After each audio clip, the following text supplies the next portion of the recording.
श्रीमद् भगवद गीता यथारूप अध्याय 16 दैव और आसुरी स्वभाव श्लोक क्रमांक 10। यहाँ पे आसुरी गुणों का वर्णन हो रहा है और आप कह सकते हैं कि जो साधु प्रकृति के व्यक्ति हैं उनको आसुरी गुण को सुनने की क्या जरूरत है, सुन करके हमको उससे निवृत्त होने के मन करेगा।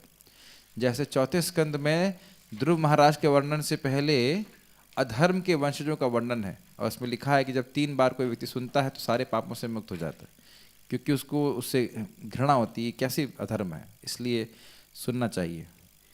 काममाश्रित्य दुष्पूरम दम्भमानमदान्विताः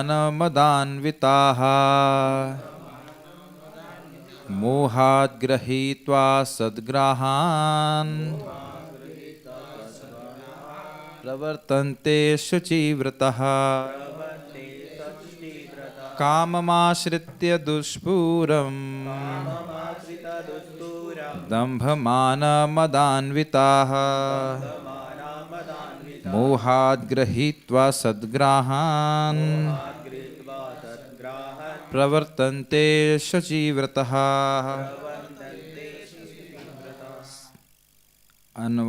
शब्दार्थ कामम काम विषय भोग की आश्रित्य शरण लेकर दुष्पूरम अपूर्णीय अतृप्त दंभ गर्व मान तथा झूठी प्रतिष्ठा का मदान्विता मद में चूर मोहात मोह से गृहीत्वा ग्रहण करके असत क्षणभंगुर ग्राहान वस्तुओं को प्रवर्तन्ते फलते फूलते हैं अशुचि अपवित्र व्रताः व्रत लेने वाले। अनुवाद पढ़िए सरस्वती प्रभु। कभी न संतुष्ट होने वाले, काम का आश्रय लेकर तथा गर्व के मद एवं मिथ्य प्रतिष्ठा में डूबे हुए असुरी लोग इस तरह मोहग्रस्त होकर सदैव क्षणभंगुर वस्तुओं के द्वारा अपवित्र कर्म का व्रत लिए रहते हैं। ठीक है, तो पहले हम बलदेव विद्याभूषण जी की टीका को अनुवाद करके बोल रहे हैं, आप सुनिएगा। यह श्लोक लोगों की आसुरी प्रवृत्ति और आचरण को दिखाता है। आसुरी प्रवृत्ति कौन सी चीज़ दिख रही है? काम, ठीक है, और दंभ और मद, ये प्रवृत्ति है। और आचरण में क्या गलती है? मोहात भी आसुरी प्रवृत्ति है। और अशुचि व्रत, अशुचि व्रत गंदे रहते हैं लोग। जैसे आईआईटी में हमारे कंपटीशन होता था कुछ लोगों के बीच में कि कौन नहाएगा नहीं कब तक, तो एक महात्मा जी 2 महीने तक नहीं नहाए थे तो इस प्रकार से अशुचि व्रत लगते हैं। अब वो बोल रहे हैं दुष्पूरम कामम का अर्थ बता रहे हैं कि इंद्रिय तृप्ति के लिए प्यासे रहते हैं असुर। कहाँ आहार निद्रा भय मैथुन मिलेगा, इसके पीछे वह प्यासे रहते हैं। तो ये कह रहे हैं दुष्पूरम कामम। दुष्पूरम मतलब जिसकी पूर्ति कभी नहीं होती। पूर्ति समझते हैं ना, जैसे आप ग्लास में पानी भर रहे हैं तो पूरा नहीं होता, कभी संतुष्ट नहीं होते। तो ये प्यास है, ऐसी प्यास जैसे हम लोग कभी सपने में देखते हैं, प्यासे हैं, पानी पी रहे हैं लेकिन प्यास संतुष्ट नहीं होती। यही आप अर्थ समझ सकते हैं, ठीक है। क्यों ऐसा? इसमें लिखा है असद ग्रहान ग्रहित्वा। असद मतलब क्या है? असद मतलब वो वस्तु जो हमेशा नहीं रहती, यानी भौतिक वस्तुओं को अपना मान के उनमें ये भावना करने की ये मेरी हैं और इनको और अधिक मैं इकट्ठा करूँगा। इनके पीछे इस वजह से ये जो काम की प्यास है वो बढ़ती चली जाती है। समझ पा रहे हैं ना? भाई एक घर है तो संतुष्ट नहीं होंगे, 2 घर चाहिए, 4 घर चाहिए, पत्नी एक है संतुष्ट नहीं होंगे, और स्त्रियां चाहिए, इस प्रकार से और भोग चाहिए। तो ये क्या है? असद ग्रह। ग्रह मतलब समझते हैं? ग्रह मतलब होता है पकड़ना। जैसे मगरमच्छ किसी को पकड़ लेता है ना, याद आ रहा है ना, ग्रह बोलते हैं। मगरमच्छ पकड़ता है तो छोड़ता नहीं है, उसी प्रकार से असद वस्तु को पकड़े रहते हैं और मृत्यु के अंत समय तक छोड़ना नहीं चाहते। ये आसुरिक वृत्ति, ठीक है, समझ में आ रहा है। और उसके बाद अशुचि व्रत, गंदी आदतों के प्रति उनके बहुत इच्छा होती है।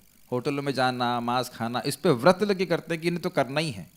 जैसे एक व्यक्ति को मैं जानता हूँ जो 15 किलोमीटर जा करके मांस खाते थे व्रत लेकर के। जैसे परिक्रमा भी वृंदावन की 12 किलोमीटर की है, तो इतने में तो उनकी परिक्रमा हो जाती। तो अब एक भक्त जो है वो जो शुचि व्रत है वो वृंदावन की परिक्रमा करेगा। तो यहाँ भी कोई महात्मा है लेकिन अब तो सही में महात्मा है, भगवान के भक्त हैं। उसके बाद कह रहे हैं कि प्रवर्तन्ते और मोहात, मतलब मोह का मतलब है, मोह का मतलब मोह समझते हैं, समझ में नहीं आना क्या करना। तो यानी शास्त्रिक नियमों का पालन ना करके कहाँ प्रवर्तनते होते हैं, कहाँ रहते हैं, किस में लगे रहते हैं, उन क्रियाओं में जिससे निश्चित नरक की प्राप्ति होती है।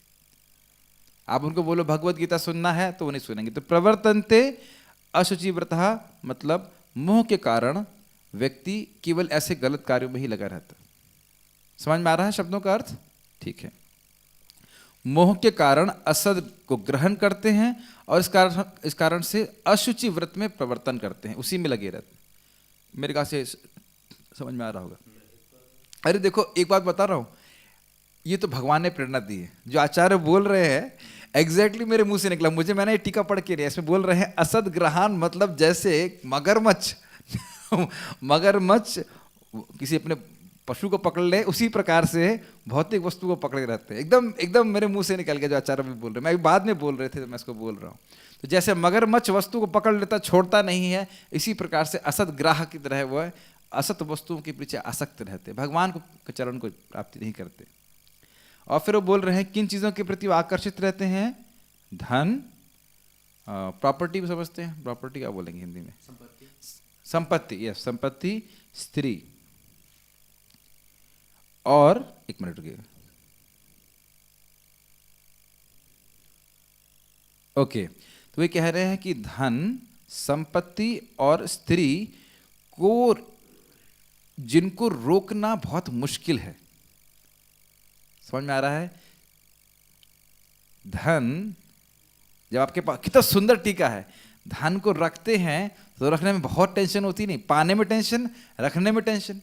स्त्री को पाने में टेंशन, रखने में टेंशन, हाँ खर्चा करने में टेंशन, संपत्ति को पाने में टेंशन और रखने में टेंशन। तो ग्रह मतलब एक शक्ति लगाई जा रही है, ऐसा नहीं कि इसे आपने आराम से पकड़ा हुआ है। ग्रह का मतलब आपको ताकत ला के पकड़ा रहना पड़ेगा कि स्त्री ना चली जाए, धन ना चला जाए और आपकी संपत्ति ना चला जाए, और इसी कारण से वो अंत तक चिंता में लगे रहते हैं। कितनी सुंदर उदाहरण दे रहे हैं, कितना सुंदर टीका है ये, किसके ऊपर, असद ग्रहण के ऊपर, बहुत सुंदर टीका है। और वो क्या करते हैं, क्यों अशुचि व्रता होते हैं, क्योंकि इसकी आशा में वह अपने मनगढ़ंत तरीकों से देवताओं की उपासना करते हैं।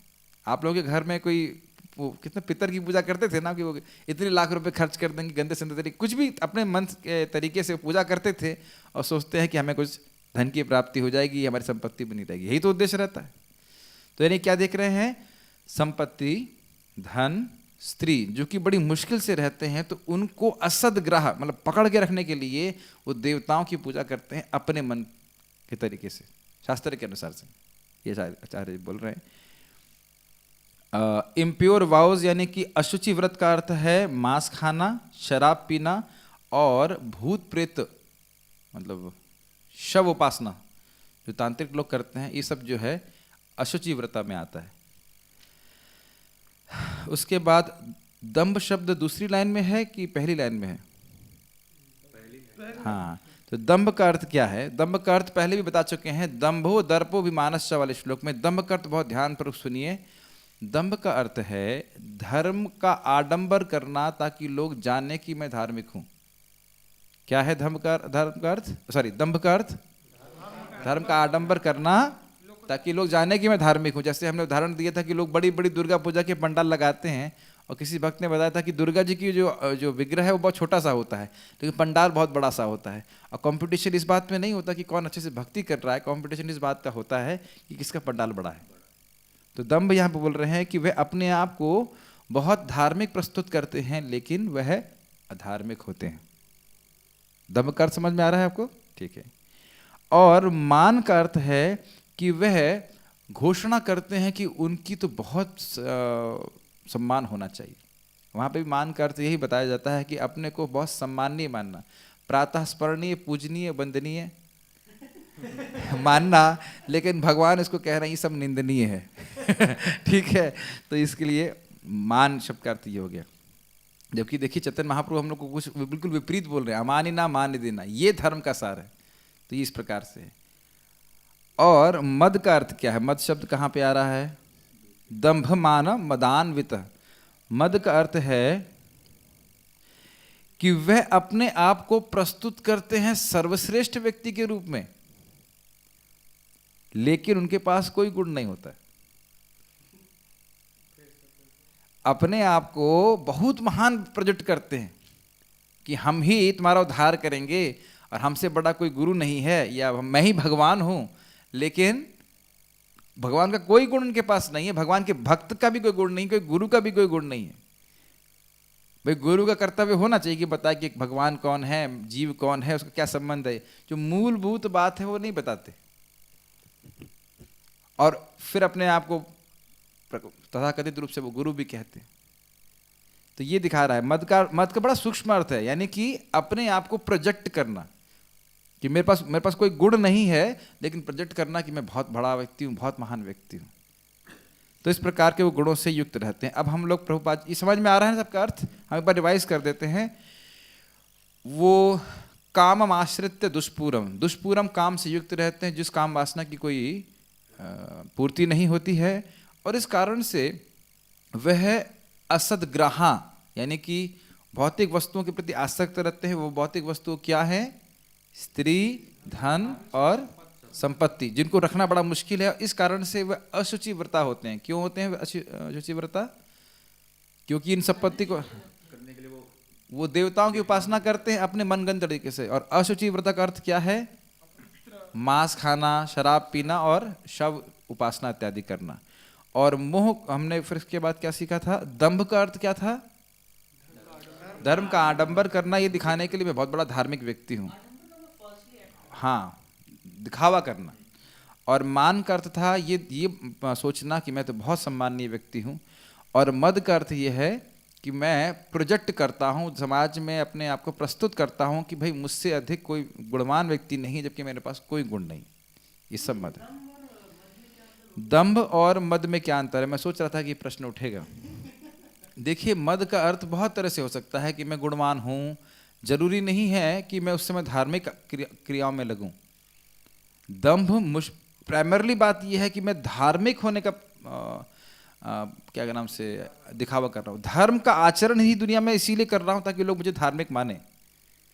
मद का मतलब ये नहीं है कि हमेशा धार्मिक ही प्रोजेक्ट किया जाएगा। किसी भी तरह से आप अपने आप को महान बोल रहे हैं, लेकिन वो गुण हमारे पास नहीं। मुश्किल या स्पष्ट रूप से आचार्य बोल रहे हैं कि धर्म, अपने को धार्मिक प्रस्तुत करना। और मद मतलब धर्म में ना भी हो, लेकिन हम प्रस्तुत कर रहे हैं, देखिए मैं सबसे बड़ा लीडर हूं आपका, मैं जानता हूं आपके लिए अच्छा क्या है।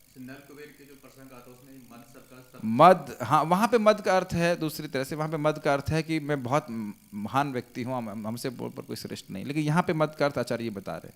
अब श्रील प्रभुपाद जी के तात्पर्य को आप पढ़िए और देखते हैं कि उनमें से कुछ बातें हमें मिलती हैं कि नहीं, जो आचार्य जी ने बोला है। क्या नाम है आपका? दाशरथी प्रभु, पढ़िए तात्पर्य को। यहाँ पर असुरी मनोवृत्ति का वर्णन हुआ है। असुरों में काम कभी तृप्त नहीं होता।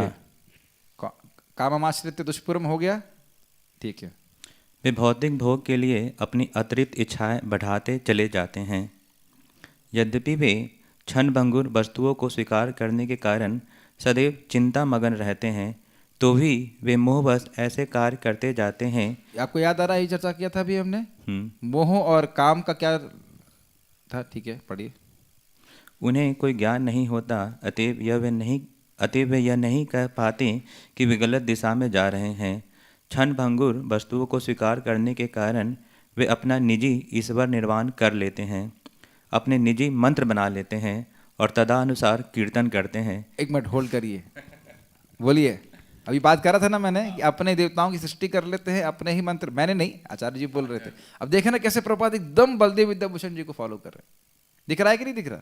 पढ़िए आगे, कुछ हमें समझाने की जरूरत नहीं, एकदम क्लियर हो जाएगा। इसका फल यह होता है कि वे दो वस्तुओं की ओर अधिकाधिक आकृष्ट होते हैं, काम भोग तथा संपत्ति संचय। क्यों भाई? अभी बोला था पत्नी, संपत्ति, धन के प्रति उनकी बहुत आसक्ति, उसी को पकड़े रहते हैं। यस। इस प्रसंग में असुचि व्रता शब्द अत्यंत महत्वपूर्ण है, जिसका अर्थ है अपवित्र व्रत। ऐसे असुरी लोग मद्य, स्त्रियां, दूध कीड़ा तथा मांसाहार के प्रति आसक्त होते हैं। क्यों भाई? एक मिनट होल्ड कर लीजिए, याद आ रहा है? ये बोला था ना, ठीक है पढ़िए। ये ही उनकी असूचि अर्थात अपवित्रता, गंदी आदतें हैं। दर्प तथा अहंकार से प्रेरित होकर वे ऐसे धार्मिक सिद्धांत बनाते हैं जिनकी अनुमति वैदिक आदेश नहीं देते। Yes. यद्यपि ऐसे असुर यानी लोग कि देखिए, वो धर्म का आचरण कर नहीं रहे हैं, बहुत सूक्ष्म है। वह धर्म का आचरण कर नहीं रहे हैं, उनको जो करना अच्छा लगता है उसी को धर्म के रूप में प्रवर्तन कर देते हैं। समझ में आ रहा है ना? जैसे आप आर्य समाज लीजिए, उनको भगवान की पूजा नहीं करनी, तो उन्होंने कहा कि वेदों में कहाँ लिखा है कृष्ण भगवान ने, और कुछ यज्ञ करना अच्छा लगता है तथाकथित रूप से, लेकिन भगवान को आउट कर दिया, यज्ञपति को आउट करके यज्ञ कर रहे हैं। तो अपने मन से नए नए धर्मों का पालन प्रवर्तन करने लगते हैं। यस। यद्यपि ऐसे असुरी लोग अत्यंत निंदनीय होते हैं, लेकिन संसार में कृत्रिम साधनों से ऐसे लोगों का झूठा सम्मान किया जाता है। यद्यपि वे नरक की ओर बढ़ते रहते हैं, लेकिन वे अपने को बहुत बड़ा मानते हैं। तो उम्मीद है कि आप समझ पा रहे हैं, सारे बहुत स्पष्ट है कि नहीं श्लोक, कि वो व्यक्ति कोई कौन सा गुण है, ये मद व्यक्ति के अंदर कोई गुण नहीं। जैसे कि आप लोग सब जानते ही हैं कि लोग 4 नियमों का पालन भी नहीं कर पाते, किसी का नाम लेने की जरूरत नहीं है। ऐसे कितने सारे गुरु हैं जो 4 नियमों का पालन नहीं कर पाते, ब्रह्मचर्य का पालन नहीं कर पाते, चाय छूटती नहीं है, सुरती नहीं छूटती है। अभी तो मैं यहाँ पे एक जगह क्लास करने गया था, तो वहाँ के चीफ गेस्ट थे, तो चीफ गेस्ट मेरे बगल में बैठे, तो उनका जो नौकर या वो जो कह सकते हैं सेक्रेटरी था, सुरती होता है ना, सुरती का पैकेट लाके उसने मेज के ऊपर रख दिया। सुरती क्या होती है? ये देवता है, इन्हें पता ही नहीं। सुरती का मतलब होता है खैनी, खैनी समझते हैं? हाँ, खैनी, टोबैको। तो टोबैको का पैकेट, पूरा पैकेट ला करके मेज पे रख दिया। तो उनको बड़ी शर्म आई कि मैं बगल में बैठा हूँ, तुरंत नीचे कर दिया। और बाद में जो दूसरे गेस्ट थे वो कह रहे थे कि हाँ भाई, हम सोच रहे हैं कि क्या बोल रहे थे वो, आदि भौतिक ज्ञान का वर्णन होना चाहिए, ये होना चाहिए, बड़ी लंबे लंबे शब्द बोल रहे थे। फिर मैंने बोला कि भाई ये सब 4 नियम का कुछ पालन होना चाहिए। कहते हैं हाँ बात तो सही है, हमारी भी खैनी छूटती तो नहीं है। हमने कहा तो आपकी खैनी नहीं छूट रही तो दूसरों को क्या परोपकार करेंगे? तो लोगों को धर्म का मतलब ही नहीं पता है, और वो अपने आप को धार्मिक गुरु के रूप में वो प्रस्तुत करते हैं। तो इस प्रकार से ये जो है आसुरी वृत्ति होती है। सो अनुपम कृष्ण प्रभु, अब हम नेक्स्ट, कुछ प्रश्न है यहाँ तक? ठीक है, नेक्स्ट श्लोक को हम देखते हैं। एक मिनट रुकिए। 16.11 और 12 की चर्चा करेंगे। अब ऐसी वृत्ति से, ऐसे आसुरी वृत्ति से उनको क्या परेशानी होती है, जरा देखते हैं। स्टार्ट। चिंताम अपरिमेयां च प्रलयांताम उपाश्रिताः कामोपभोग परमा एतावद् इति निश्चिताः आशापाशशतैर्बद्धाः कामक्रोधपरायणाः इहन्ते कामभोगार्थम् अन्यायेनार्थसंचयान्। अनुपम कृष्ण प्रभु पढ़िए अनुवाद, सॉरी शब्दार्थ देखना पड़ेगा। चिंताम, भय तथा चिंताओं का, अपरिमेयाम, अपार, च तथा, प्रलयांताम, मरण काल तक। समझ गए क्या अर्थ है? मरने तक वो चिंता ही करते रहते, जलते ही रहते, मरने तक, मरने तक। प्रलयांतम उपाश्रितः, ये तो आप स्पष्ट समाज में देखते ना, इसका नहीं हुआ, उसका नहीं हुआ, बच्चे की शादी नहीं हुई, लड़की की पढ़ाई नहीं हुई, कॉन्स्टेंटली इस चिंता में, ये संपत्ति नहीं हुई, वो संपत्ति नहीं हुई। अभी मैंने कहीं एक से हल्का सा कोई न्यूज़ कॉलम देखा, उसमें देखा कि व्यक्ति ने $1 बिलियन खर्च किया है ताकि वह 180 साल तक जी सके। वो 80 मिनट एक्स्ट्रा नहीं जी सकता, जब मरने का समय आएगा तो मर जाएगा। तो लोगों की बड़ी चिंता रहती है, मैं मरूंगा तो क्या होगा। हाँ, मरते समय बोलते हैं कि मैं जा रहा हूँ और अपनी माँ का ध्यान रखना। अब इसे पूछो कि तुम कहाँ जा रहे हो तो उसको नहीं पता है। ठीक है, उपाश्रिताः शरणागत काम उपभोग इंद्रिय तृप्ति परमहा जीवन का परम लक्ष्य एतावत इतना इति इस प्रकार निश्चिताः निश्चित करके। तब अर्थ समझ में आ गया कि जीवन का परम लक्ष्य क्या है? कामोपभोग। कामोपभोग परमा एतावत क्या है? एतावद इति निश्चिता। क्यों चिंता से मुक्त भरे रहते हैं? क्योंकि उन्होंने जीवन का लक्ष्य बना क्या लिया है? इंद्रिय तृप्ति करना है। आगो भागवत का कोई श्लोक याद आ रहा है? नूनम प्रमत्तः सुरुते विकर्मा यदिंद्रिया प्रीतमा आपनोति। इंद्रिय प्रीति करना ही उनके जीवन का लक्ष्य है, इसलिए पागल रहते हैं, इसलिए हमेशा विकर्मों में लगे रहते हैं। तो उनके जीवन का लक्ष्य जो है, बहुत सुंदर जगह, एक जगह प्रभुपाद बोलते हैं कि भक्त के संग से, उनके द्वारा कथा श्रवण करके हमारे जीवन का लक्ष्य चेंज हो जाता है। अदरवाइज अन्यथा बद्ध जीव का डिफॉल्ट मोड कहेंगे, स्वाभाविक जीवन का लक्ष्य क्या है? इंद्रिय तृप्ति। आज बहुत सुंदर बात भागवत में बोली गई कि मैं नंबर 1 का नालायक व्यक्ति हो सकता हूं, लेकिन भागवत क्लास में रोज आऊंगा तो कम से कम मैं परम सत्य को सुन रहा हूं। समझ में आई बात? मैं बहुत नालायक हूं, कोई बात नहीं, लेकिन फिर भी रोज गीता भागवत सुनते सुनते एक दिन मेरी बुद्धि, मेरे मतलब क्या कह सकते हैं, जो हमारी दुर्मति है वो चली जाती है। अब मुझे वो श्लोक याद नहीं है, लेकिन महाराज बता रहे थे कि सुनने से ही ज्ञान होता है और सुनने से ही दुर्मति जाती है। हाँ, श्रुत्वा ज्ञानम अवाप्नोति। अवाप्नोति मतलब प्राप्त होता है, सुनने से ही ज्ञान प्राप्त होता है। श्रुत्वा तजति दुर्मति। बहुत सुंदर। दुर्मति जो हमारी दुर्भावना है वह सुनने से ही जाती है। तो इसलिए भगवत गीता भागवतों को सुनने से हम 100% नालायक हो सकते हैं, लेकिन सुनते सुनते व्यक्ति समझ जाएगा नहीं भाई, जीवन का लक्ष्य जो है वह इंद्रिय तृप्ति नहीं। भले वो इंद्रिय तृप्ति में लगा रहे, लेकिन कम से कम ये याद रहेगा कि नहीं, इंद्रिय तृप्ति जीवन का लक्ष्य नहीं। ये भी बहुत बड़ी बात हो जाएगी, कुछ तो चेंज होगा। ज्ञानम अवाप्नोति, ज्ञान होता है। वस्तुतः बहुत अभी सूक्ष्म बात बताऊंगा, मैंने महाराज से सुना था, भक्ति विज्ञान महाराज बता रहे थे, बृहद अरण्यक उपनिषद में भगवान ने हर इंद्रिय क्यों दी है उसका कारण है, लेकिन एक बहुत महत्वपूर्ण कारण है कान देने का, कि हम अपने भविष्य को देख पाते हैं कान से। समझ में आया? कैसे समझ में आया? देखिए, आप लोग आज जप कर रहे हैं क्योंकि आपने सुना है कि अगर आप जप करेंगे तो एक दिन भगवत प्राप्ति होगी, भगवान के धाम की प्राप्ति हो रही। हो गई कि भगवान के धाम की प्राप्ति? नहीं। कान से सुनते सुनते हमारी, और हम भविष्य के बारे में देख पाते हैं कि नहीं? जैसे आप अगर सुनेंगे कि आप कभी दिल्ली नहीं गए, तो कान से सुनेंगे कि भैया दिल्ली जाएंगे तो ये मिलेगा वो मिलेगा, वो तो जो मिलेगा सो मिलेगा, लेकिन आप जब सुनते हैं तब आपको इच्छा होती है दिल्ली जाने की, तो फिर उसके अनुसार अपने वर्तमान में कुछ कार्य करते। तो आपके भविष्य का निर्धारण, हमारे भविष्य का निर्धारण कान करते हैं, इसीलिए कान सबसे शक्तिशाली है। इसीलिए प्रभुपाद जी बोलते हैं श्रवण जो भक्ति है वो सारी भक्ति का आधार है। जैसे आप देखो, सिंपल सी बात, मैं फिर बहुत सिंपल उदाहरण दे रहा हूं कि क्या पानी खड़े होकर पीना चाहिए? नहीं पीना चाहिए। क्या ठंडा पानी पीना चाहिए? नहीं। तो जब आपने सुना कि ठंडा पानी पिएंगे तो आपका शरीर खराब हो जाएगा, तो अभी शरीर खराब नहीं हो रहा है, लेकिन आपको अपना भविष्य दिख रहा है कि मेरे घुटने में दर्द होगा, मेरे को पेट खराब हो जाएगा। तो आज अपने वर्तमान को आप चेंज करते हो, जिससे आपका भविष्य परिवर्तित होगा, लेकिन आज आप क्या सुन रहे हैं उसके ऊपर आधारित रहता है। समझ में आ रहा है? इसीलिए बहुत जरूरी है सुनना भक्ति में, स्पेशली भक्ति में। ऐसे भी अच्छा है, लेकिन अपने भविष्य को सुधारना चाहता है तो व्यक्ति बहुत ध्यानपूर्वक सुने, औपचारिक रूप से नहीं सुने। तो यहाँ पे हम देख रहे हैं कि क्यों उन लोगों के जीवन का उद्देश्य इस प्रकार से है, क्योंकि कभी भक्तों का संग नहीं मिलता, सुनते नहीं भगवान के बारे में। ठीक है, अनुवाद।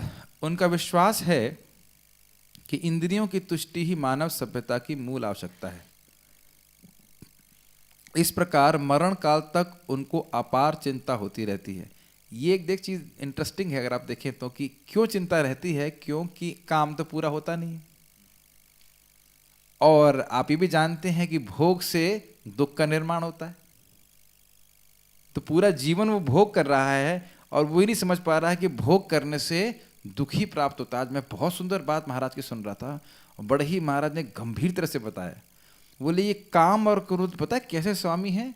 जो जूते से मारते हैं और जूते में कील लगी हुई है, कांटा लगा है। ऐसा बोला महाराज ने। वो आप सुना होगा भक्ति योग में, इतना जबरदस्त लगा। वो जूते से मारते हैं और उस जूते में कील लगी हुई है, और आपको कोई कह सकते हैं मतलब कृपा नहीं करता, कह रहे आपने बहुत पीट लिया, बहुत पीट लिया, आप छोड़ दीजिए, छोड़ते नहीं है लेकिन बहुत ही विभत्स है। और ये भी नहीं है कि आपके हाथ पांव में मारेंगे, आंखों में मारेंगे, कान में मारेंगे। समझ पा रहे हैं मैं क्या बोल रहा हूँ? समझ रहे हैं मैं क्या बोल रहा हूँ? आंख जो है, आंख नहीं देखना चाहिए वो वस्तु देख खींच के लेके जाता है, कितना नुकसान होता है, उसकी वजह से नरक जाना पड़ेगा। लेकिन आंख पे प्रहार करता है, नाक पे प्रहार करेगा, सबसे ज्यादा जीभ पे प्रहार करेगा। हाँ, यही तो आश्चर्य की बात है। आप किसी गधे को देखेंगे तो कहेंगे अरे बाप रे कितनी दुख की योनि में है, और गधा कहेगा अरे मेरी गति कितनी सुंदर है, मेरे कितने प्यारे प्यारे बच्चे हैं, मेरा फैमिली प्लानिंग कितनी बढ़िया चल रही है, सब कुछ। तो ये असुर की मूर्खों की वृत्ति है एक्चुअली। हम सब लोग दुख भोग रहे हैं लेकिन फिर भी सोच रहे हैं कि हम लोग सुखी हैं। महाराज समझा रहे थे कि शरीर ही मलमूत्र का ढेर है। हम सोचते हैं नरक में हमको मलमूत्र में फेंका जाएगा, यही मलमूत्र में फेंका हुआ है हमको, और फिर भी हम सोच रहे हैं कि हम सुखी हैं।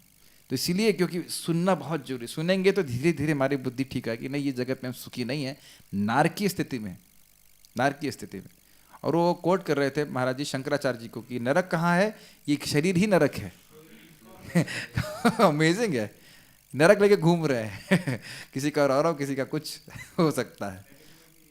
तो बड़ा इंटरेस्टिंग है। तो हम लोग चर्चा कर रहे थे कि क्यों उनको चिंता रहती है। वे लाखों इच्छाओं के जाल में बंद कर तथा काम और क्रोध में, ये मैंने डिस्कस ही नहीं किया, आशा पाश शतैर बद्धा। शत मतलब क्या होता है? 100। आशा पाश मतलब समझते हैं? ये बहुत अच्छी बात है, जबरदस्त है। पाश का मतलब होता है जैसे ये मान लीजिए मेरा इसको पाश मान लीजिए, अब ये मेरे गर्दन में बांध दिया जाए तो मुझे खींचा जाएगा तो मुझे उधर जाना ही पड़ेगा। जैसे बैलों को देखा है ना, उनके बैलों के या गायों के पाश बांध देते हैं यहाँ पे, हाँ नाक में बांध लेते हैं, और अच्छा उदाहरण है। और जहाँ खींचेंगे उनको जाना ही पड़ेगा। तो आशा का अर्थ क्या है? अरे मैं इससे संतुष्ट नहीं हुआ, काश वो भोग मिल जाता तो मैं संतुष्ट हो जाता, काश वो स्त्री मिल जाती तो संतुष्ट हो जाता, काश वो धन मिल जाता तो संतुष्ट हो जाता। इस प्रकार की हजारों इच्छाएं हैं। एक कोई शायरी है, हजारों ख्वाहिशें ऐसी कि हर ख्वाहिश पे दम निकले कि मेरी इतनी सारी ख्वाहिश है इनको पूरा करने में दम निकल जाता है कितनी इच्छा पूरी, ख्वाहिश का मतलब इच्छाएं, आशा पाश, ठीक है। बद्धा, बद्धे, ऐसा भी नहीं है कि वो उनको चॉइस है, उनको पकड़ा हुआ है इन इच्छाओं ने।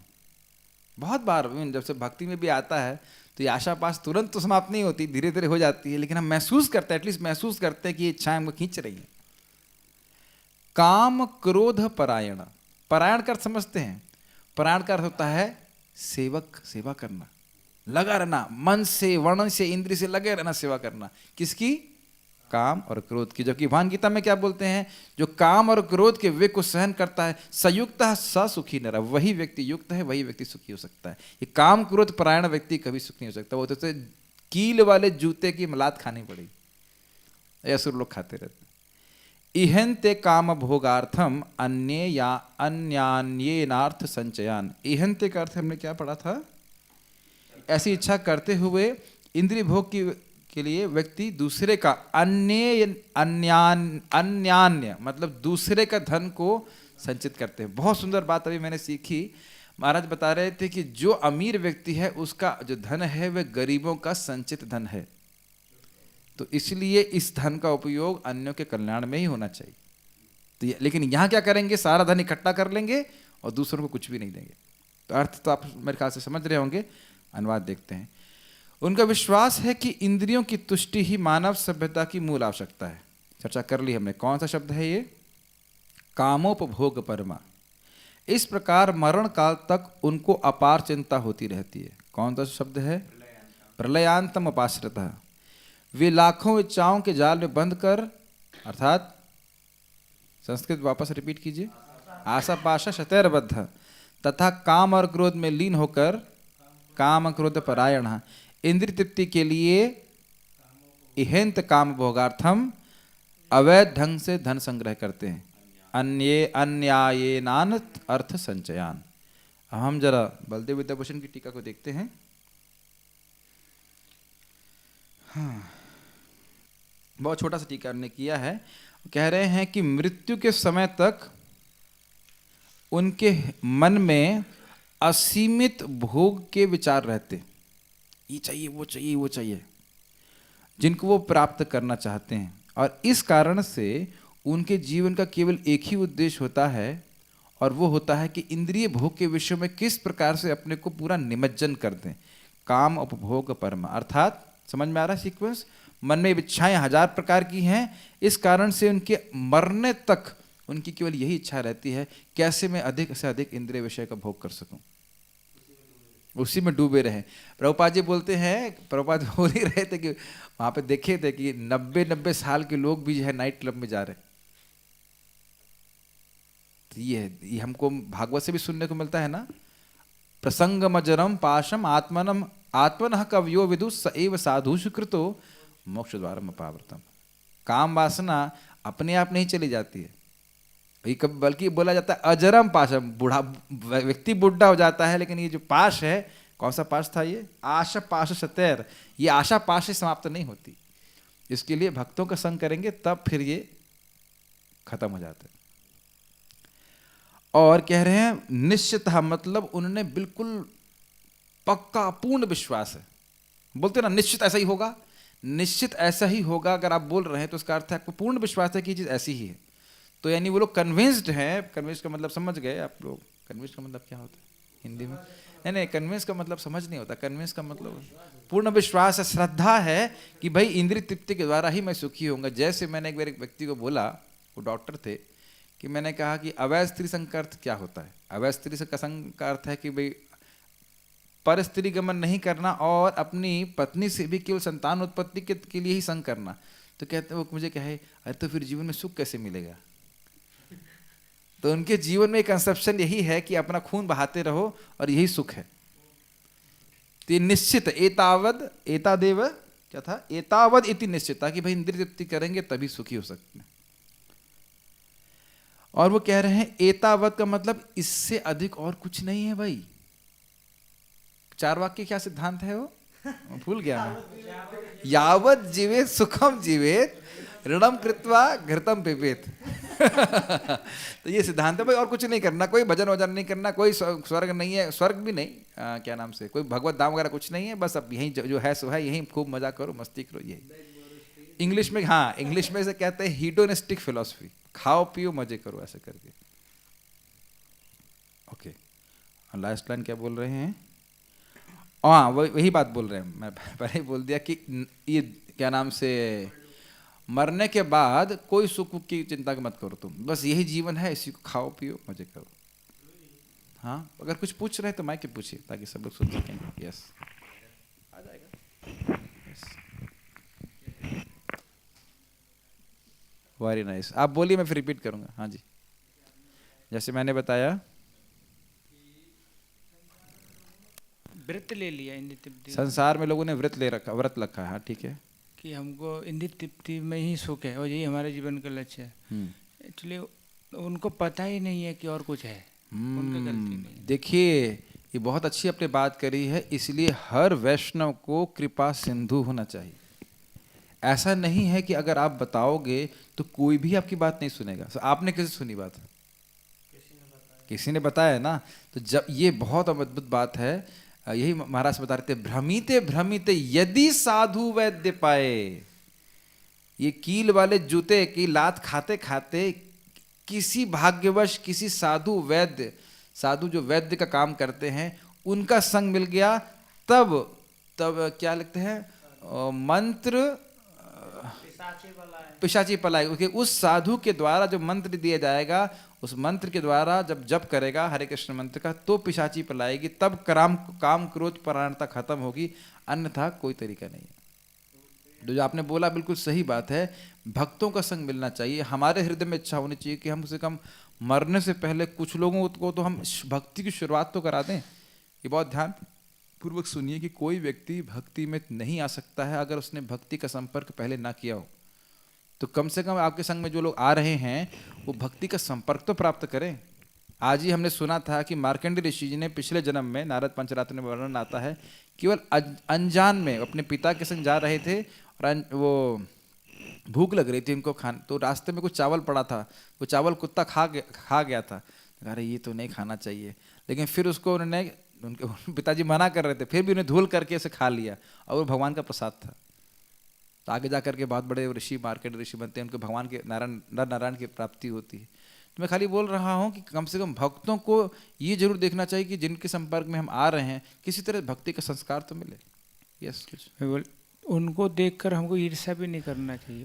ईर्ष्या क्यों करेंगे, दया करना चाहिए। हाँ, दया करना, मतलब अब इनको कैसे भगवान की भक्ति मिली। यस, लेकिन जो आसुरी प्रवृत्ति है घृणा नहीं उससे बचना चाहिए, घृणा नहीं करना चाहिए। और दूसरा चीज ये है कि जो बीमारी है उसको तो डॉक्टर को समझना चाहिए ना कि बीमारी के सिम्टम क्या है। तो साधु वैद्य बनना है तो वैद्य को तो मालूम होना चाहिए कि नब्ज कैसे देखनी है। तो यहाँ पे हमको नब्ज देखने के लिए बता रहे हैं कि किस प्रकार से आप देख सकते हो कि वे व्यक्ति दुखी। बहुत अच्छी बात महाराज हमारे बोले, कह रहे वैष्णव के हृदय में कृपा ऐसी होती, वो जानता है कि जो धनी व्यक्ति वो भी दुख भोग रहा है। जब भी हम कृपा की बात करते हैं हम सोचते हैं गरीब लोग के ऊपर कृपा करें, लेकिन वैष्णव जानता है कि जो अमीर है, बल्कि अमीर के और हृदय में आशा पाशा बद्ध रहेगी, वो और दुख में है, तो उन पे भी वही उतनी ही कृपा करते हैं जितना गरीब के ऊपर करते हैं। समझ रहे ना, बुखार तो गरीब को भी होता है और अमीर को भी होता है। तो नब्ज पकड़ना हमको आना चाहिए। तो भगवान हमको नब्ज पकड़ने के लिए बता रहे। कुछ बोलना चाह रहे? यस, बोलिए। ये जो आसुरी वृत्ति है ये जस्ट ये दिखा रहा है कि मोड ऑफ, मतलब रजोगुण और तमोगुण की प्रधानता है। यस, तो उसी कारण ये सब गुण हाँ, आ रहे हम हैं। उस जीव से घृणा नहीं कर रहे हैं, लेकिन ये जरूर देख रहे हैं कि वह इस बीमारी से ग्रसित है, उसका ट्रीटमेंट होना चाहिए। ठीक है, तात्पर्य को पढ़ते आप पढ़ेंगे कृष्ण प्रभु, बहुत इजी हो जाएगा, एक बार हमने पढ़ लिया। आसुरी लोग मानते हैं कि इंद्रियों का भोग ही जीवन का चरम लक्ष्य है और भोग परमा, एकदम स्पष्ट है। हाँ, यस। और वे आमरण इसी विचारधारा को धारण किए रहते हैं। वे मृत्यु के बाद जीवन में विश्वास नहीं करते। ये कहाँ पे है? ये हमने क्या शब्द दिया था इसको? एतावद इति निश्चित। अब एतावत बस यही है और आगे कुछ नहीं है। यस। वे यह नहीं मानते कि मनुष्य को इस जन्म में अपने कर्म के अनुसार विविध प्रकार के शरीर धारण करने पड़ते हैं। जीवन के लिए अब उनसे पूछो कि भाई अगर ऐसा नहीं है तो सारे लोग धनी क्यों नहीं है, और सारे लोग एक प्रकार से बुद्धिमान क्यों नहीं है, और सारे, अच्छा ठीक है हम अपनी नौकरी चुनते हैं, पत्नी चुन सकते हैं, लेकिन माता पिता कौन चुनता है? तो इन सब का कोई उत्तर नहीं उनके पास। कोई व्यक्ति गरीब क्यों पैदा होता है? सारे लोग गरीब क्यों? आपको बाई चॉइस पैदा होते हैं कि भाई हम बाई चॉइस पैदा होते तो फिर हम मानी के ही पैदा होते। ठीक है। यस। जीवन के लिए उनकी योजनाओं का अंत नहीं होता और वे एक के बाद एक योजना बनाते रहते हैं जो कभी समाप्त नहीं होती। हमें ऐसे एक व्यक्ति की ऐसी आसुरी मनोवृत्ति का निजी अनुभव है जो मरण काल तक अपने वैद्य से अनुनय विनय करता रहा कि वह किसी तरह उसके जीवन की अवधि 4 वर्ष बढ़ा दे, क्योंकि उसकी योजना तब भी अधूरी थी। प्रभुपाद जी एक जगह बताते हैं कि ये व्यक्ति शायद इलाहाबाद में था, जो कोई वैज्ञानिक था, तो अपनी कुछ वो उसने रिसर्च कर रहा था, कहता 4 साल और दे दीजिए तो मैं अपनी रिसर्च पूरी करूं, लेकिन 4 मिनट नहीं मिले, जब मरना था तो उसे मर जाना पड़ा। यस। ऐसे मूर्ख लोग यह नहीं जानते। एक मेरा प्रश्न है, क्या भक्त लोग योजना नहीं बनाते? भगवत संबंधी भक्त लोग योजना बनाते, क्या भक्तों के हृदय में आशा पाश नहीं होती? है ना? Relax relax relax. मैं श्लोक भी बोलता हूँ, क्या है वो? ना प्रेमा श्रवणाधि भक्तिरपि वा योगोऽथ वैष्णवो ज्ञानम वा शुभ कर्म वा कियदहो संजातिरप्यस्ति वा। आगे वाला क्या श्लोक है? बोल रहा हूँ मैं। ये भाव का लक्षण। हाँ, भाव का लक्षण है। संजातिरप्यस्ति वा हीनार्थादक साधके त्वयि तथाप्यच्छेद्य मूला सती हे गोपी जन वल्लभ व्यथयते हा हा मदाशैव माम। कि हे गोपीजन मेरे, हे गोपीजन वल्लभ मेरे कोई योग्यता नहीं है, ना प्रेम है, ना सिद्धि है, कोई ना भक्ति है, कुछ भी नहीं है, लेकिन मेरे को ये पता है कि जो हीन अर्थ वाले साधक हैं उन पे भी आप कृपा करते हैं, और ये आशा मेरे हृदय से नहीं जा रही है। तो क्या भक्तों के हृदय में आशा नहीं होती है? तो आशा वहां पे भी है, लेकिन ये आशा की सिद्धि भगवान की कृपा से पूर्ण होगी। लेकिन ये जो भोग है ये कभी पूर्ण नहीं होने वाला, ये अंतर देख लेना चाहिए। और अगर मरण हो भी जाता है भक्त का, तो यही तो जीवन की लाभ है कि इसी आशा से कि हम कृष्ण की प्राप्ति करें, हम शरीर त्याग दें और कृष्ण का स्मरण करेंगे, तो ये इस आशा के संग मरे तो भी भगवत प्राप्ति हो जाएगी।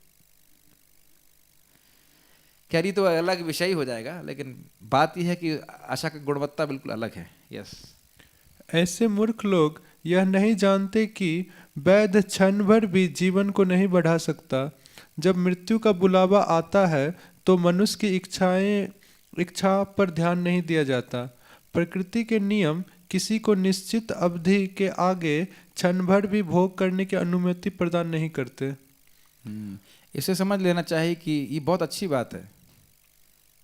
ऐसे ध्यान कीजिए कि आज जो आपकी प्लेट में आया है वो हमने ही ऑर्डर किया है। जैसे ट्रेन में वो बोलते हैं ना कि आपको क्या चाहिए, वेज नॉन वेज ये वो, तो हम जो ऑर्डर किए हैं, भले ही हम रात में मान लीजिए ऑर्डर करें कि ब्रेकफास्ट में हमको ये चाहिए, तो हम भले ही रात में भूल गए हों, समझ रहे हैं इसका अर्थ क्या है, सुबह जो आ रहा है वो आपने ही ऑर्डर किया है। यानी पिछले जन्म में जो कर्म किए हैं उसका ही अनुसार हर दिन की प्लेट सेट होके आ रही है। इसमें थोड़ा सा इनडायरेक्ट वे में बोल रहा हूँ, उसका अर्थ समझ रहे हैं ना। ये जो हमारी नाक रूपी प्लेट है, हमारी कान रूपी खीर है, हमारा दिमाग रूपी व्यंजन है, समझ पा रहे हैं, विभिन्न प्रकार के व्यंजन होते हैं ना, वो सब हमने ही कर्मों के द्वारा पेमेंट किया हुआ है। लेकिन भक्त लोग संतुष्ट रहते, संतुष्ट ये न केनचित। लोग कहेंगे कि भाई दवा खाएंगे हम थोड़ी हाइट बढ़ा लें, फेयर लवली लगा करके गोरे हो जाएं, लेकिन ये सब भक्त उसमें नहीं रहता है। अगर मान लो भगवान ने मुझको बुद्धि नहीं दी तो मैं मंदिर का मार्जन तो कर सकता हूँ। समझ में आ रहा है बात?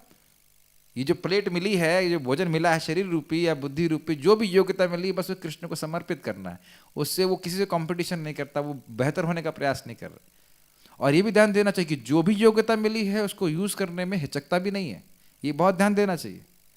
अगर अर्जुन के पास तीर हैं तो वो ऐसा नहीं कि अब नम्रता के नाम पे वो तीर निकालेगा नहीं युद्ध करने के लिए, लेकिन वो जानते हैं कि सारे तीर भगवान के ही हैं। मेरी बातों का अर्थ आप समझ ही रहे होंगे। मतलब जो योग्यता है उससे कम मत करिए और जो योग्यता है उसी में संतुष्ट रहिए। ठीक है, पढ़िए। आसुरी मनुष्य, मैं इसमें और बोलना चाहता हूँ, शास्त्र के अनुसार अपने अधिकार से ऊपर काम करना अच्छा नहीं है और अपने अधिकार से नीचे काम करना भी अच्छा नहीं है। आप कहें प्रभु जी मैं तो बहुत पतित हूँ, अब कल से मैं केवल एक ही माला करूंगा। अधिकार मतलब कहें कि कल से मैं अब 180 माला करूंगा, तो ये अधिकार नहीं है हमारा, इतना रुचि नहीं है। लेकिन 16 माला तो आप कर ही रहे हैं, अब वो 16 से नीचे आना ये नुकसान है। ये हम सभी भक्तों का अधिकार है कि हम 16 माला कर रहे हैं, अब 16 से नीचे आओ तो अच्छा नहीं।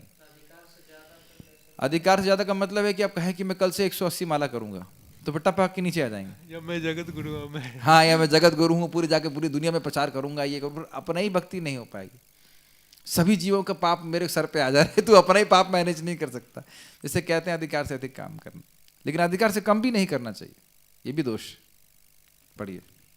आसुरी मनुष्य जो ईश्वर या अपने अंतर में स्थित परमात्मा में श्रद्धा नहीं रखता, केवल इंद्रिय तृप्ति के लिए सभी प्रकार के पाप कर्म करता रहता है। वह नहीं जानता कि उसके हृदय के भीतर एक साक्षी बैठा है। परमात्मा प्रत्येक जीवात्मा के कार्यों को देखता रहता है। जैसे कि उपनिषद में कहा गया है कि एक वृक्ष में 2 पक्षी बैठे हैं, एक पक्षी कर्म करता हुआ टहनी में लगे सुख दुख रूपी फलों का भोग कर रहा है और दूसरा उसका साक्षी है।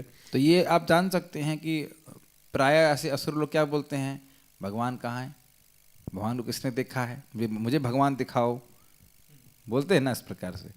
और जबकि उनकी शास्त्रीय श्रद्धा नहीं है, अर्थात भले ही हमको इस समय अपने भगवान हृदय में नहीं दिख रहे हैं, लेकिन भक्त लोग शास्त्र पे सहज रूप से विश्वास करते हैं और वो भी जानते हैं कि अगर मैं इस कार्य को करता हूँ तो जो मेरे भगवान मेरे हृदय में है वो भगवान मुझसे अप्रसन्न होंगे। फिर से मैं रिपीट कर रहा हूँ, भगवान मेरे हृदय में है, भगवान ने शास्त्र दिया है, भगवान यहाँ बता रहे हैं, गीता में बता रहे हैं ये चीज़ अच्छी है, वो चीज़ गलत है। तो भक्त लोग भगवान की बात सुन करके शास्त्र के माध्यम से अपना जीवन शास्त्र के अनुसार चलाते हैं ताकि भगवान उनसे संतुष्ट हो। ये बात समझ में आ रही है? और असुर लोग क्या बोलते हैं, क्या शास्त्र वास्ते, सब तो मनगढ़ंत लिखा है, ये तो तुम्हारे और मेरे जैसे इंसान ने लिखा है। उनको बोलना चाहिए आपके और मेरे जैसे इंसानों की सोच है कि ये मेरे और आपके जैसे इंसान ने लिखा है। समझ रहे ना इसका? तो शास्त्रों में अश्रद्धा, शास्त्रीय विहित, आगे प्रभुपाद इसको समझाएंगे, शास्त्र विहित कार्य, विहित नहीं बोलना चाहिए, विहीन जीवन, यही आसुरी लक्षण का मुख्य, आसुरी जीवन का मुख्य कारण है। मैं इसको फिर से रिपीट कर रहा हूं कि कई जन्म जन्मांतर के अनुसार हमारे राग और द्वेष होते हैं। जैसा हमारा चित्त होता है, मैं आगे भी समझाऊंगा इसको, हमारा चित्त मतलब मन बुद्धि अहंकार, सत्व, सत्व मतलब मन बुद्धि अहंकार और चित्त, इसका निर्माण होता है रजोगुण तमोगुण सत्वगुण के संग के द्वारा। तो उसके अनुसार हमारा राग और द्वेष होता है। आपको करेला अच्छा लगता है? नहीं अच्छा लगता। उड़ीसा के भक्त, आपको करेला अच्छा लगता है? अरे बगल बगल बैठे हो हैं, आपको करेला नहीं अच्छा लगता और इनको करेला अच्छा लगता है। आप भी इंसान हैं और आप भी इंसान हैं, तो अब बताइए ऐसा क्यों हो रहा है? संस्कार। समझ में आ रहा है? पहले का संस्कार आपका ऐसा है कि आपका करेले में राग है और इनका द्वेष है, तो यानी करेले के प्रति राग और द्वेष तो हमारे संस्कार के कारण है। अब वो करेले की सब्जी का भोग लगा है तो आप खा लेंगे उसको, क्योंकि भगवान का भोग लगा है। इसलिए नहीं है कि मेरे को अच्छा लग रहा है कि नहीं लग रहा। अच्छा, अगर भोग नहीं लगा है तो आप रसगुल्ला खाएंगे? नहीं खाएंगे। आपको मन कर रहा है, आपका मन है रसगुल्ला खाने का, लेकिन आप पूछेंगे कि आप ये भगवान का प्रसाद है? समझ में आ रहा है? क्या आपको दिखाई पड़ता है वो प्रसाद अब है? नहीं दिखाई पड़ता। लेकिन हमारा शास्त्रीय विश्वास है कि भगवान को अर्पित होगा, जब हमको प्रसाद के रूप में दिया जाएगा तभी हम ग्रहण करेंगे। ये क्योंकि इससे भगवान प्रसन्न होते हैं, ये शास्त्रीय श्रद्धा है और ये देवता का लक्षण। क्लियर हो रहा है बात? पढ़िए। लेकिन आसुरी मनुष्य को ना तो वैदिक शास्त्र का ज्ञान है, ना कोई श्रद्धा है। इसको क्यों बोल रहे हैं प्रभुपाद? एक तो ज्ञान नहीं है, और जब उनको ज्ञान दीजिए तो श्रद्धा नहीं है उसके ऊपर। ये इसलिए दो अर्थ हैं। कुछ लोगों को ज्ञान नहीं है, वो थोड़े छोटे असुर हैं, ये उनको बताया जाएगा तो मान जाएंगे और अपना जीवन निमित करेंगे। ये बात ध्यान रखिए, भक्त संग के बाद हमारे जीवन में नियम आना चाहिए, नहीं तो भक्त संग हमने ठीक से नहीं किया। नियम मतलब इंद्रिय संयम में होना ही चाहिए। आपको बताएंगे ऐसा करो, ऐसा मत करो, ऐसा करो, ऐसा मत करो, हमें पालन करने के लिए उद्यत होने ही चाहिए। पढ़िए आगे। अतएव वह इंद्रिय भोग के लिए कुछ भी करने के लिए अपने को स्वतंत्र मानता है, उसे परिणाम की परवाह नहीं रहती। जैसे शास्त्र में बोलते हैं ना, गाय को मारने वाले व्यक्ति को उतने 1000 सालों तक दुख भोगना पड़ता है नरक में जितने उसके शरीर पे रोम होते हैं, और जो खा रहे हैं मजे से वो सोच नहीं रहे कि आगे कितना दुष्परिणाम होने वाला है। तो ये देख रहे हैं ना आसुरी वृत्ति क्यों? क्योंकि शास्त्र में कोई श्रद्धा नहीं। कोई प्रश्न है यहाँ तक इसमें? Okay, so we will stop here. Shrimad Bhagavad Gita की जय। श्रील प्रभुपाद।